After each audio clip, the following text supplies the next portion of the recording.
Now let's move on to the selection process, a process called a selection process. That means when we tell that, after human resource planning, in the entire recruitment cycle, after human resource planning comes the recruitment. Now after recruitment, we basically do the selection. Now how do we do the selection? We basically follow a process which is called a selection process. Now this particular selection process is a sequence of different steps. Okay, now the thing that you have to keep in mind, or the thing that you have to remember, is not all organizations follow the same procedure, or follow the same steps in same order. That means, if, for example, if I discuss telling that, okay, generally in selection procedure there are these 7 or 8 different steps. Now there may be organizations which have only 2 to 3 different steps in their own selection process, or there may be organizations in which you may have more than 10 steps in the selection process, or basically they use 10 different stages, or 10 different steps in order to come to a final decision, telling that, okay, this particular person is suitable, this particular person is not suitable, and all these things. So when we talk about the selection procedure now, or basically whatever selection procedure that we are about to talk now, is basically general selection process, and it is not mandatory that organizations should use this particular process in this particular order only. It is it is up to the organization's decision and organization's choice whether to use only this particular selection procedure, or they can have their own selection procedure. Okay, it depends on the organization, and it also depends on the job. For entry level jobs, you will not be having a much complicated selection procedure, but when it comes to a very important position, like such as, like, for CEO, or vice president or director, you will be having a lengthy selection process, or basically a lengthy selection procedure, where you will be having multiple rounds. Okay, so based on the organization and based on the job for which we are basically doing selection, the selection procedure varies. That is the thing that you have to keep in mind. Now let's look at the general selection procedure. This, it's like a model selection procedure, telling that, okay, basically a selection procedure, or basically a selection process, looks like this. Okay, now let's look at the selection process in organizations. Now see the selection process. Okay, in organizations, basically this is the order, and these are the different steps. I already told you the order may vary, and the number of steps may also vary. Okay, see, the first and foremost thing is preliminary interview, or courtesy interview, or initial screening.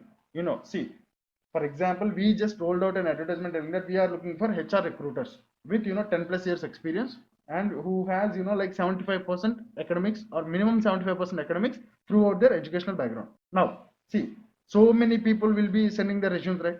Now initial screening is where generally what happens in organizations is, basically the recruitment team, what they do is they initially screen the resume. See, for example, whenever you roll out an advertisement like this, there will be some people who will send their resumes randomly, even though they know that they have not qualified the minimum requirements. They will be sending. For example, see, in the basic requirements that we just discussed in this particular example, we told that we are looking for minimum 10 plus years experience, right? Some people will be having only 9.5 years experience. They will also be sending their resumes. In this way, there will be so many different resumes. Now in the initial, one kind of initial screening is where you screen the resumes based on our company's requirements for that particular job. So what you'll do, you'll keep all the company's requirements, or basically you will basically keep the minimum requirements, and you will basically take each and every resume, and you will compare it with that. Okay, does this particular resume mention 10 plus years experience?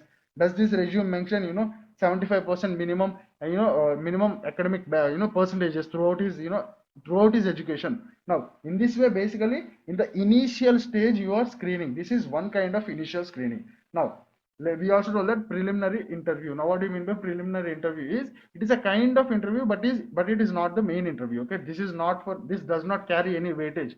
This is just to check your basics, or basically your basic knowledge. For example, let's take let's assume that we are basically recruiting for a job, or we are basically looking for candidates who are to be placed in a job where communication is the most important thing, or basically where the selected candidate should be speaking to the clients all the time. Okay, now communication is an important thing right there. Now what happens in this particular preliminary interview is, the recruiters will be calling the applicants, and they will just talk randomly, like not randomly, that means basically they will start a conversation on certain topics. For example, they will start a conversation relating to all the things that you have mentioned in your resume.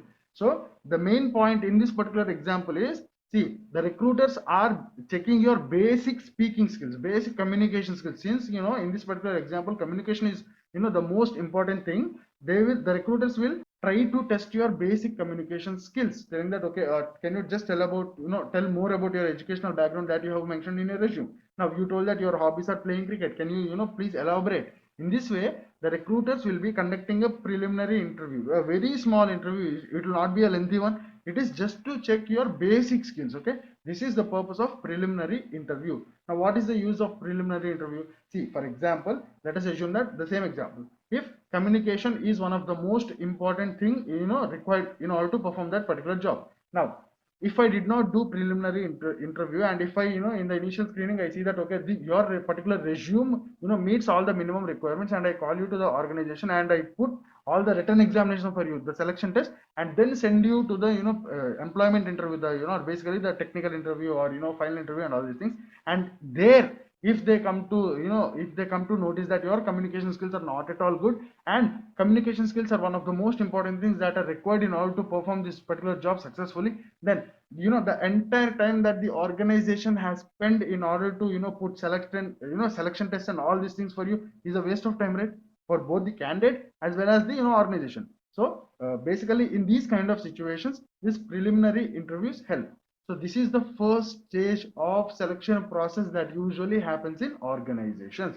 The first stage of selection process is preliminary interview, which is also called as a courtesy interview or initial screening. Now once the resumes, or once the applicants are successful in this particular thing, in this particular first step of the process, they are basically moved to the second step in the, the process of selection, the selection process, which is selection tests, where different kinds of tests are basically conducted to the, the shortlisted candidates from the previous round.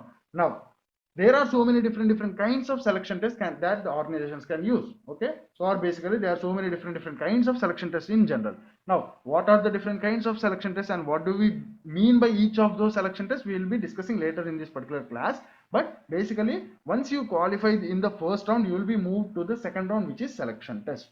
Now what happens if you qualified in the selection test also? Then basically you will be proceeded to the employment interviews, where, interviews will be conducted. Now again, this particular, employment interviews are of so many different types. Now what are the different types of employment interviews, and what happens in each of those kinds of interviews, we'll be looking at later in this, in today's class only. But basically what I'm trying to tell is, once all the candidates or all the applicants who qualified in the initial screening, or basically the courtesy interview or preliminary interview, basically are moved to the second stage, where, selection tests are conducted. And if the candidate, qualifies there also, then he will be forwarded to the employment interview. Now what happens if the applicant qualifies this particular stage also, or this particular step also, which is employment interview? What happens if the applicant is successful in this particular employment interview? Next happens the background check or background verification, where, his details are verified. The details verified, also, now this particular details verified can be at different levels.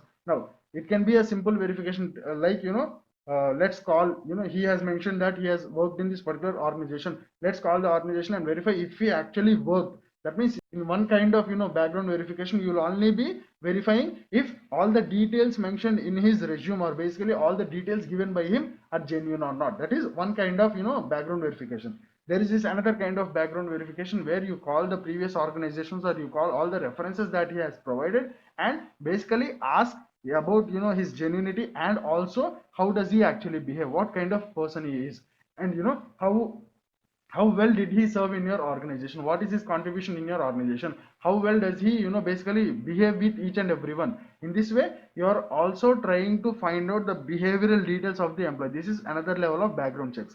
Now there is also, a different kind of background verification check, where, in inclusion of all these things, you will also be verifying his personal details, telling that okay, please verify his, social security number, please verify his, Aadhaar card number, PAN card number, and see if, if there are any, cases registered against him in the previous, in his previous tenure of, 5 years or 10 years, and of whatever it is.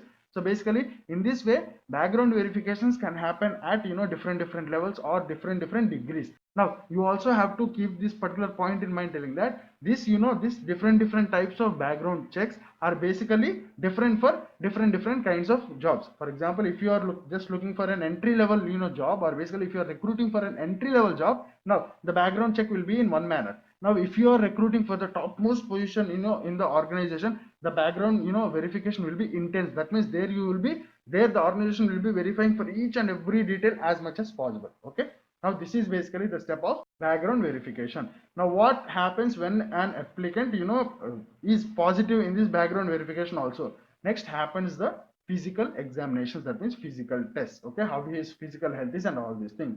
And finally the organizations will come to a decision, and then if they think that this particular candidate is suitable to the organization or is a good fit for the organization, then they will roll out the job offer. Okay, this is the basic procedure, selection procedure that happens in organizations. Now in different organizations, different procedures can be followed, but the basic theme is this. So this is the basic structure of selection procedure. Okay, now see, that is the first step, which is a preliminary interview or courtesy interview or the initial screening, and people who qualify in this round are sent to the selection test. And then people who qualify in the selection test also will be forwarded to the employment interviews, and people who qualified in the employment interviews will next be forwarded to background checks. That means background checks will be performed, and then if they are good in background checks also, physical examination will be done, and after that organization comes to a conclusion, and then job offer is rolled out. Okay, now again I'm telling you, this is not same for each and every organization. This may vary from organization to organization, and it also depends on the job for which you are recruiting. So this is basically the process of selection, or basically the selection process in organizations.